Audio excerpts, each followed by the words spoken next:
Imagine करो कि तुम्हारा किडनैप हुआ है, तुम्हें नहीं पता है कि तुम कहाँ हो, तुम्हें एक अंधेरे कमरे में रखा गया है जहाँ तुम्हारे सामने एक टेप रिकॉर्डर प्ले होता है और उस रिकॉर्डिंग में तुम्हें बताया जाता है कि आगे तुम्हारे साथ क्या होने वाला है। तुम्हारा डेली रेप किया जाता है, तुम्हें मेंटली और फिजिकली हर तरह से हरास किया जाता है और ये चीज़ें, ये जो टॉर्चर है वो हर दिन बढ़ता चला जाता है और ये चीज़ें तब तक चलती हैं जब तक कि वो इंसान तुमसे बोर ना हो जाए। Let me introduce the most disgusting and painful case of history, the toy box killer. Good evening. She survived 3 days of torture in Ray's House of Horror. Investigators suspect Ray may have killed as many as 40 women. ये कहानी है कि ऐसे इंसान की जिसका बचपन ना तो मासूम था और ना ही सेफ। जब दूसरे बच्चे खिलौनों के साथ खेलते हैं उस टाइम ये ऐसी मैगजीन्स देख रहा था जिनमें सिर्फ वॉयलेंस और टॉर्चर था। धीरे धीरे इसके दिमाग में एक शैतान ने जन्म लिया, एक ऐसा शैतान जो आगे चलकर वर्ल्ड का सबसे रूथलेस सीरियल किलर बनने वाला था। मार्च 1999, एक लड़की, एक 22 साल की लड़की बिना कपड़ों के, जिसके गले में एक स्लेव कॉलर था, जख्मी हालत में मदद के लिए घर की तरफ भागती है। जैसे ही वो घर के पास पहुंचती है तो डरी सी, सहमी सी सिर्फ एक शब्द कहती है, पुलिस।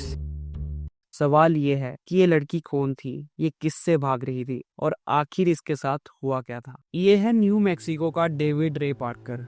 डेविड का बचपन एक ऐसे घर में बीता था जहां सिर्फ दर्द, मारपीट और डर का माहौल था। उसकी माँ एक ड्रग एडिक्ट थी और उसका बाप एक अल्कोहलिक इंसान जो अपनी फैमिली को अब्यूज करता था, उन्हें मारता पीटता था। कुछ टाइम के बाद उसके पेरेंट्स का डाइवोर्स हो गया, लेकिन इससे डेविड की लाइफ में कोई चेंजेस नहीं आए। डेविड की फादर ने उसे मैगजीन्स गिफ्ट की, ऐसी मैगजीन्स जो वॉयलेंट कंटेंट से भरी पड़ी थी। उन मैगजीन्स में ऐसा कंटेंट था जो शायद उस एज में डेविड को नहीं देखना चाहिए था।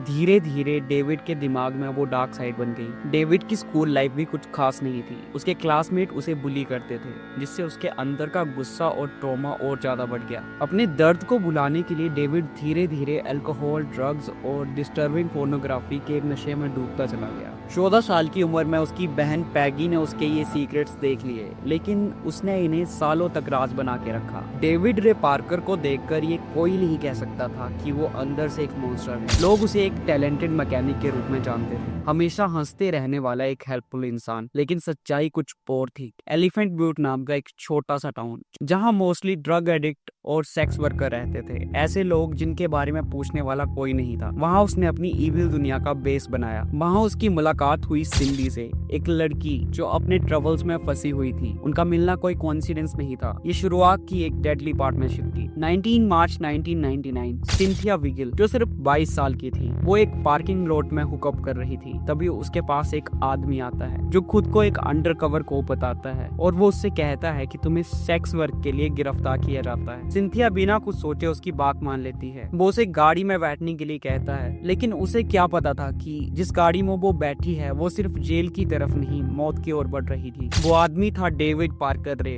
और वो सिंथिया को अपने साउंड प्रूफ ट्रेलर में ले गया। फिर उसने सिंथिया को ट्रेलर के ऊपर एक टेबल के ऊपर चेन से बांध दिया। फिर अगले 3 दिन तक उसने अपनी गर्लफ्रेंड सिंडी के साथ मिलकर उसका रेप किया। विप्स, मेडिकल इंस्ट्रूमेंट्स और इलेक्ट्रिक शॉक, मतलब सारी इंसानियत की सारी हदें पार करके उसका टॉर्चर किया। इस केस की सबसे ज्यादा डरावनी बात, सबसे करीबी बात कि टॉर्चर शुरू होने से पहले डेविड एक कैसेट चलाता था जिसमें वो डिटेल में बताता था कि वो उसे कैसे टॉर्चर करेगा, उसके साथ कैसे रेप करेगा। एक और बात जो उसने सिंथिया को बताई कि वो उसे मास्टर कहेगी और सिंडी को मिस्ट्रेस, और बिना पूछे अगर एक भी शब्द बोला तो उसका अंजाम बहुत बुरा होगा। कैन यू इमेजिन कि ये इंसान कितना ज्यादा फक्ड अप था। सिंथिया ने आगे जाकर इंटरव्यू में बताया कि जिस तरह से डेविड उसके साथ बात कर रहा था, ऐसा लग नहीं रहा था कि ये उसके साथ पहली बार है। ऐसा लग रहा था कि वो हर मूव को परफेक्टली प्लान कर चुका हो और ये सब उसके लिए एक रूटीन हो। उसने मुझे कहा कि मैं अपने घर वालों को कभी नहीं देख पाऊंगी और अगर मैंने उसकी बात नहीं मानी तो वो मुझे भी खत्म कर देगा, जैसे उसने पहले लोगों को मारा था। तीसरे दिन जब डेविड अपने काम पर बाहर गया था तो उसने सिंडी से कहा कि वो विगिल का ध्यान रखे, विगिल पर नजर रखे, लेकिन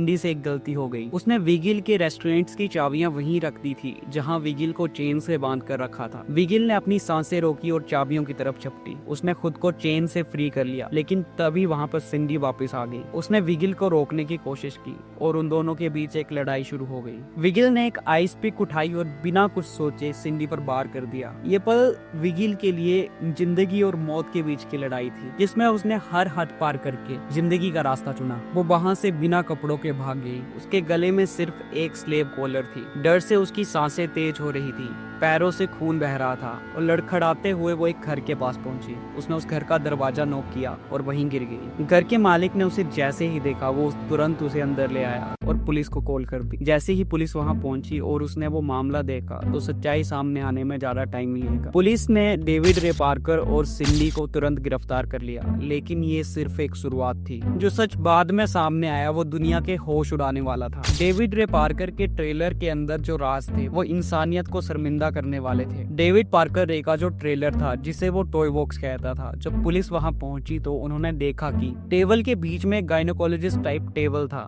जिसके ऊपर सीलिंग में एक बड़ा सा मिरर लगा था ताकि विक्टिम्स को उनके साथ हो रहे हॉरर्स को देखने के लिए मजबूर किया जा सके। जमीन पर हर तरफ विप्स, चेन्स और अलग अलग सेक्स टॉयज पड़े हुए थे। वहां पर सर्जिकल ब्लेड्स थे, मतलब वहां पर वो हर सामान था जिससे कि किसी इंसान के साथ टॉर्चर किया जा सके। पुलिस को वहां पर एक वुडन कॉन्ट्रैप्शन भी मिला जिसका यूज रे अपने विक्टिम्स को इमोबिलाइज करने के लिए करता था ताकि उनका रेप किया जा सके। दीवारों पर ऐसे डरावने डायग्राम लगे थे जो अलग अलग तरीके दिखाते थे, दर्द देने के तरीके जो सिर्फ इंसानियत को शर्मिंदा कर सकते थे। लेकिन उसके ट्रेलर में जो सबसे ज्यादा डरावना एविडेंस मिला वो था एक वीडियो टेप, एक 1996 की रिकॉर्डिंग जिसमें एक डर से कांपती हुई औरत को दिखाया गया था जिसे रे और उसकी गर्लफ्रेंड ने मिलकर रेप और टॉर्चर किया था। ये सिर्फ एक वीडियो नहीं थी, ये उस गंदे सच का लाइव प्रूफ था। जहां रे की भूख सिर्फ दर्द से शांत होती थी। वो जो वीडियो थी उसने पुलिस को बताया कि टॉय बॉक्स एक लिविंग हेल था। डेविड का क्राइम पीरियड 1950 से लेकर 90s तक चला। वो इतने सालों तक अपनी घिनौनी हरकतों को छुपाने में कामयाब रहा क्योंकि उसने ऐसे लोगों को अपना शिकार बनाया जिनके पीछे पूछने वाला कोई नहीं था, और अगर कोई बचकर निकल जाता तो एंट्री होती ड्रग्स की। डेविड उन्हें ऐसा ड्रग देता जिससे उनकी यादें धुंधली हो जाती। उन्हें समझ नहीं आता कि उनके साथ असल में हुआ क्या है। पुलिस ने जब इस मामले को और ज्यादा इन्वेस्टिगेट किया तो पता चला कि पीटर ने 50 से ज्यादा औरतों को अपना शिकार बनाया था। उसने उनका रेप किया, उन्हें टॉर्चर किया और उसके बाद उनका मर्डर कर दिया। डेविड और सिंडी इस मामले में दोषी पाए गए। डेविड को 224 और सिंडी को 36 इयर्स की सजा सुनाई गई। लेकिन 28 मई 2002 को डेविड की हार्ट अटैक से मौत हो गई और सिंडी जल्दी ही जेल से बाहर आने वाली है। लेकिन सवाल ये है, क्या डेविड अकेला था या हमारे बीच और भी ऐसी कहानियां हैं जो कभी सामने ही नहीं आई? क्या ये डरावनी कहानी खत्म हो चुकी है? क्या इससे भी बुरा कोई इंसान हमारे बीच बैठा है? तुम्हें क्या लगता है? Let me know in comment section.